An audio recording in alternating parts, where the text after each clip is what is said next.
Colour theory four graphic ഡിസൈനിലെ second വീഡിയോയിൽ നമ്മൾ കവർ ചെയ്യുന്നത് കളറിന്റെ സിഗ്നിഫിക്കൻസും മീനിങ്സുമാണ്. റെഡ് പ്രൈമറി കളേഴ്സിൽ ഒരെണ്ണമായിട്ടുള്ള റെഡ് യൂണിവേഴ്സലായിട്ട് ലവിനെയും റൊമാൻസിനെയും പാഷനെയും ആങ്കറിനെയും ഒക്കെ സൂചിപ്പിക്കാൻ വേണ്ടിയിട്ടാണ് ഉപയോഗിക്കുന്നത്. രക്തത്തിളപ്പിനെയും എനർജിയെയും ഒക്കെ സൂചിപ്പിക്കുന്നത് കൊണ്ട് കുറച്ചധികം യങ് ആയിട്ടുള്ള ടാർഗറ്റ് ഓഡിയൻസിനെ അല്ലെങ്കിൽ അവർക്ക് വേണ്ടിയിട്ടുള്ള ബ്രാൻഡുകളിലാണ് സാധാരണ റെഡ് കൂടുതലായിട്ടും ഉപയോഗിക്കുക. ഇത് മാത്രമല്ല, കാണുന്ന ആളുടെ ഹാർട്ട് റേറ്റ് ഇൻക്രീസ് ചെയ്യാൻ, അതായത് ബ്ലഡ് പ്രഷർ കൂട്ടാനായിട്ടും റെഡ് ഹെൽപ്പ് ചെയ്യുന്നു. അതുകൊണ്ട് തന്നെ ഒരു അർജൻസി ഒക്കെ ക്രിയേറ്റ് ചെയ്ത് ഇമ്പൾസീവ് ബൈ ഒക്കെ നടത്താൻ വേണ്ടിയിട്ട് ഇത് ഉപയോഗിക്കാം. ഈ കാരണങ്ങൾ കൊണ്ട് കൂടുതലായിട്ടും ക്ലിയറൻസ് സെയിൽസ്, ഓഫർ സെയിൽസിനെയൊക്കെ സൂചിപ്പിക്കാൻ ഈ ഒരു റെഡ് കളർ ഉപയോഗിക്കുന്നു. മാത്രമല്ല, ചെറിയ രീതിയിൽ വിശപ്പ് ക്രിയേറ്റ് ചെയ്യാനും അല്ലെങ്കിൽ വിശപ്പിന്റെ തോന്നൽ ഉണ്ടാക്കാനും റെഡ് കളറിന് സാധിക്കും. അതുകൊണ്ട് തന്നെയാണ് കൂടുതലായിട്ടും റെസ്റ്റോറൻറ്റുകളിൽ നമ്മൾ റെഡ് കളർ കാണുന്നത്. ബ്ലൂ ഒരു ബ്രാൻഡ് ക്രിയേഷനിൽ ഏറ്റവും പോപ്പുലർ ആയിട്ട് ആൾക്കാർ ഉപയോഗിക്കുന്ന കളറാണ് ബ്ലൂ. ബ്ലൂ എന്നുള്ളത് അതോറിറ്റിയെയും സക്സസിനെയും സെക്യൂരിറ്റിയെയും പ്രൊഫഷണലിസത്തിനെയും സൂചിപ്പിക്കുന്നു. ഒരു കാം ആൻഡ് ഹീലിംഗ് സെൻസേഷൻ തരുന്ന light blue colours health care ഫീൽഡിലും മെഡിക്കൽ ബ്രാൻഡ്സിനും ഒക്കെ ധാരാളമായിട്ട് ഉപയോഗിക്കുന്നു. അതേസമയം കുറച്ചുകൂടെ ഡീപ്പർ ആയിട്ടുള്ള ബ്ലൂ കുറച്ചുകൂടെ പ്രൊഫഷണൽ അല്ലെങ്കിൽ ടെക്നോളജി റിലേറ്റഡ് ആയിട്ടുള്ള ബ്രാൻഡുകളിലാണ് ഉപയോഗിക്കുക. ബാങ്കുകൾ, ബിസിനസ്സുകൾ, ടെക്നോളജി, ഗവൺമെന്റ് ഇങ്ങനെ തുടങ്ങി ധാരാളം ബ്രാൻഡുകളിൽ ബ്ലൂ ഉപയോഗിക്കും. ഗ്രീൻ നമ്മുടെ കണ്ണുകൾക്ക് അധികം സ്ട്രെയിൻ കൊടുക്കാത്ത വളരെ റെസ്റ്റ്ഫുള്ളും കാമുമായിട്ടുള്ള കളറാണ് ഗ്രീൻ. അതുകൊണ്ട് തന്നെ ഒരു ബാലൻസിന്റെ സെൻസും ശാന്തതയും നേച്ചറായിട്ടുള്ള കണക്ഷനും ഗ്രീൻ സൂചിപ്പിക്കുന്നു. ഇത് മാത്രമല്ല, ഹെൽത്ത്, വെൽത്ത്, ഫെർട്ടിലിറ്റി തുടങ്ങിയ കാര്യങ്ങളും ഗ്രീൻ സജസ്റ്റ് ചെയ്യുന്നു. നേച്ചറിനെ സൂചിപ്പിക്കുന്ന ഗ്രീനിന്റെ ഈ ഒരു പ്രോപ്പർട്ടിയാണ് എക്കോ ഫ്രണ്ട്ലി കളറായിട്ട് ഗ്രീനിനെ ബ്രാൻഡുകൾ ചൂസ് ചെയ്യാനുള്ള കാരണം. അതേസമയം മറ്റു വാം കളേഴ്സിന്റെ അത്ര ഒരു പഞ്ച് ഗ്രീൻ നൽകില്ലാത്തതുകൊണ്ട് ബോൾഡ് ആയിട്ടുള്ള സ്റ്റേറ്റ്മെന്റ് ഒക്കെ പ്രൊവൈഡ് ചെയ്യാൻ താല്പര്യപ്പെടുന്ന ബ്രാൻഡുകൾ ഗ്രീനിനെ ഒഴിവാക്കാറുമുണ്ട്. യെല്ലോ ഒപ്റ്റിമിസത്തിനെയും ഹോപ്പിനെയും ക്രിയേറ്റിവിറ്റിയും എനർജിയെയും ഒക്കെയാണ് യെല്ലോ സൂചിപ്പിക്കുന്നത്. മാത്രമല്ല, ഒരു ഫ്രണ്ട്ലിനെസ് ഫീൽ തരുന്നത് കൊണ്ട് തന്നെ പ്ലേഫുൾ അല്ലെങ്കിൽ കംഫർട്ടിംഗ് ആയിട്ടുള്ള രീതിയിൽ കസ്റ്റമേഴ്സിനെ അട്രാക്ട് ചെയ്യാനും യെല്ലോ ഉപയോഗിക്കുന്നു. പെട്ടെന്നൊരു യൂസറുടെ ശ്രദ്ധ പിടിച്ചു പറ്റാനും യെല്ലോയ്ക്ക് സാധിക്കും.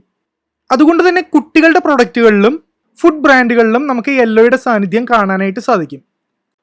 ഓറഞ്ച് റെഡിന്റെയും യെല്ലോയുടെയും ഒരു കോമ്പിനേഷൻ ആയതുകൊണ്ട് തന്നെ ഇവ രണ്ടിന്റെയും പ്രോപ്പർട്ടീസ് ഓറഞ്ചിനുണ്ട്. യെല്ലോയുടെ പ്ലേഫുൾനെസ്സും എനർജിയും, അതേപോലെ അറ്റൻഷൻ ക്യാപ്ചർ ചെയ്യാനുള്ള കഴിവും, മാത്രമല്ല വിശപ്പിന്റെ ഫീല് കൊണ്ടുവരാനും ഓറഞ്ചിന് കഴിയും. അതുകൊണ്ട് തന്നെ റെഡിന്റെ അത്ര സ്ട്രോങ് ആയിട്ടുള്ള ഒരു കളർ വേണ്ട, അതേസമയം റെഡിന്റെ പ്രോപ്പർട്ടി കിട്ടണം എന്നുണ്ടെങ്കിൽ നമുക്ക് ഓറഞ്ച് ഉപയോഗിക്കാം. യൂത്ത് അല്ലെങ്കിൽ ചിൽഡ്രനുമായിട്ട് റിലേറ്റ് ചെയ്യുന്ന ബ്രാൻഡിലും ഫുഡിന്റെ ബ്രാൻഡ്സിലും നമുക്ക് ഓറഞ്ചിനെ കാണാനായിട്ട് സാധിക്കും. പിങ്ക് കളറുകളിൽ ഏറ്റവും ഫെമിനിൻ ആയിട്ടുള്ളത്, അതായത് സ്ത്രീപക്ഷത്തെ സൂചിപ്പിക്കുന്ന കളറാണ് pink. Femininity, love, romance, sexuality എന്നിവയെ പിങ്ക് സൂചിപ്പിക്കുന്നു. റെഡിന്റെ ഒരു ഷെയ്ഡ് ആയതുകൊണ്ട് തന്നെ എനർജറ്റിക് അല്ലെങ്കിൽ ചിയർഫുൾ ആയിട്ടുള്ള ഒരു കളർ തന്നെയാണ് പിങ്ക്. ഏറ്റവും കൂടുതൽ സ്ത്രീകൾക്കുള്ള പ്രൊഡക്റ്റ് അല്ലെങ്കിൽ പെൺകുട്ടികൾക്കുള്ള പ്രൊഡക്റ്റിലാണ് പിങ്ക് യൂസ് ചെയ്യുന്നത്.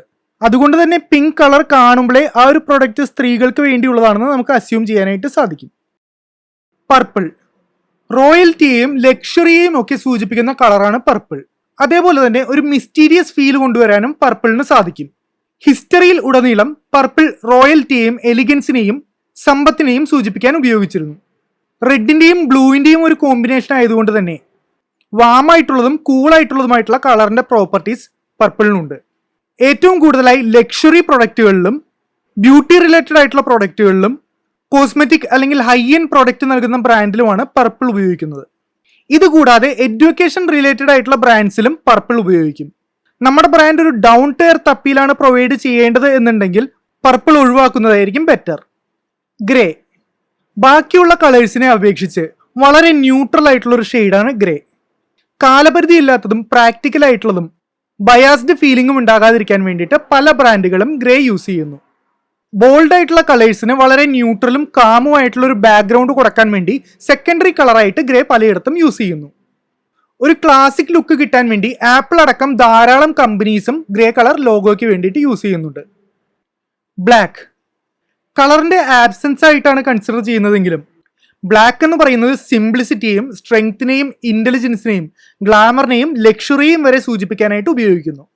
തങ്ങളുടെ ബ്രാൻഡ് എപ്പോഴും വളരെ എലിഗന്റും പവർഫുള്ളുമായിട്ട് നിൽക്കണം എന്ന് താല്പര്യമുള്ളവരാണ് ബ്ലാക്ക് ഉപയോഗിക്കുക. ലക്ഷറി ബ്രാൻഡ്സിനിടയിൽ ബ്ലാക്കിന്റെ ഉപയോഗം കൂടുതലായിട്ട് നമുക്ക് കാണാൻ സാധിക്കും. വൈറ്റ് പ്യൂരിറ്റിയെയും ഹൈജീനെയും ക്ലാരിറ്റിയെയും യൂത്തിനെയും ഇന്നസെൻസിനെയും ഒക്കെയാണ് വൈറ്റ് സൂചിപ്പിക്കുന്നത്. ന്യൂട്രൽ ആയിട്ടുള്ള ഒരു കളർ ആയതുകൊണ്ട് തന്നെ സെക്കൻഡറി കളറായിട്ട് വൈറ്റിനെ ധാരാളം സ്ഥലങ്ങളിൽ നമ്മൾ ഉപയോഗിക്കും. മെഡിക്കൽ റിലേറ്റഡ് ആയിട്ടുള്ള ബ്രാൻഡുകളിലും വെഡ്ഡിംഗ് അല്ലെങ്കിൽ ബ്രൈഡൽ ആയിട്ട് റിലേറ്റ് ചെയ്യുന്നവയിലും അതേപോലെ ലക്ഷറി ബ്രാൻഡുകളിലും വൈറ്റ് ഉപയോഗിക്കാറുണ്ട്.